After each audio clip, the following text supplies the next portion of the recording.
Assalamualaikum warahmatullahi wabarakatuh. Baik, pada video kali ini saya akan memaparkan materi konsep dasar pengukuran, penilaian, evaluasi, dan penerapannya dalam pembelajaran. Adapun konsep pertama di sini yaitu konsep pengukuran.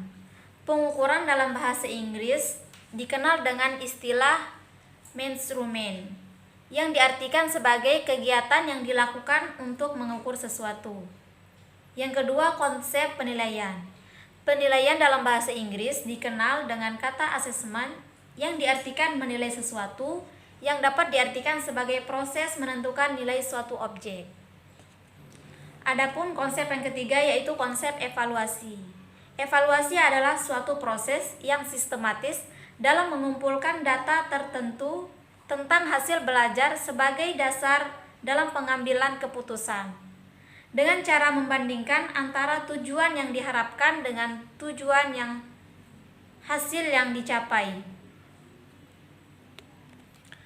Adapun hubungan antara pengukuran, penilaian, dan evaluasi dalam pembelajaran, berdasarkan penjelasan dari ketiga istilah tersebut, maka dapat disimpulkan bahwa antara ketiga istilah pengukuran, penilaian, dan evaluasi memiliki keterkaitan satu sama lain, di mana istilah pengukuran dan penilaian merupakan suatu rangkaian dari kegiatan evaluasi pendidikan, atau dengan kata lain bahwa kegiatan evaluasi tidak mungkin dapat dilakukan tanpa dukungan dengan data yang diperoleh melalui kegiatan pengukuran dan penilaian.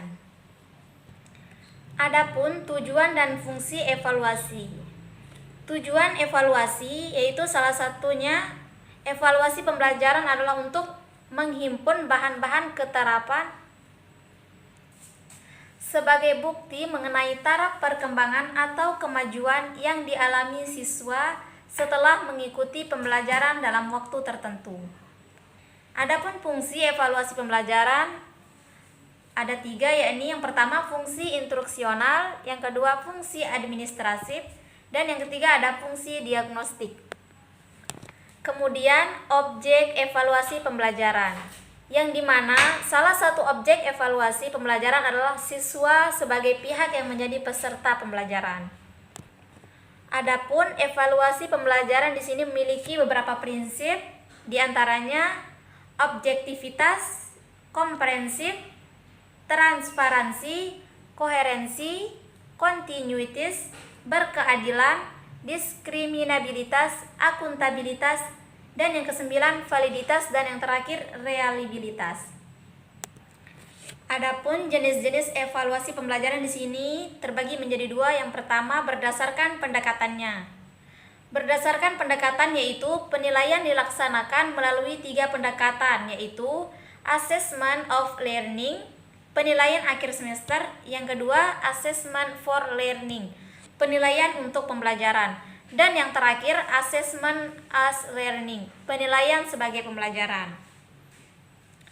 Adapun berdasarkan fungsinya, yang pertama evaluasi formatif, yang kedua evaluasi sumatif, yang ketiga evaluasi seleksi, yang keempat evaluasi penempatan, dan yang terakhir evaluasi diagnostik.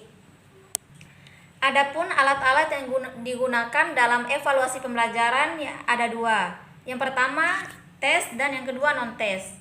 Adapun yang tes memiliki tiga bagian. Yang pertama tes tulisan, yang kedua tes lisan, dan yang ketiga tes perbuatan. Dan yang terakhir dari materi kita kali ini yaitu acuan standar penilaian. Adapun acuan standar penilaian yang digunakan dalam evaluasi pembelajaran ada dua. Yang pertama penilaian acuan patokan, dan yang kedua penilaian acuan normatif.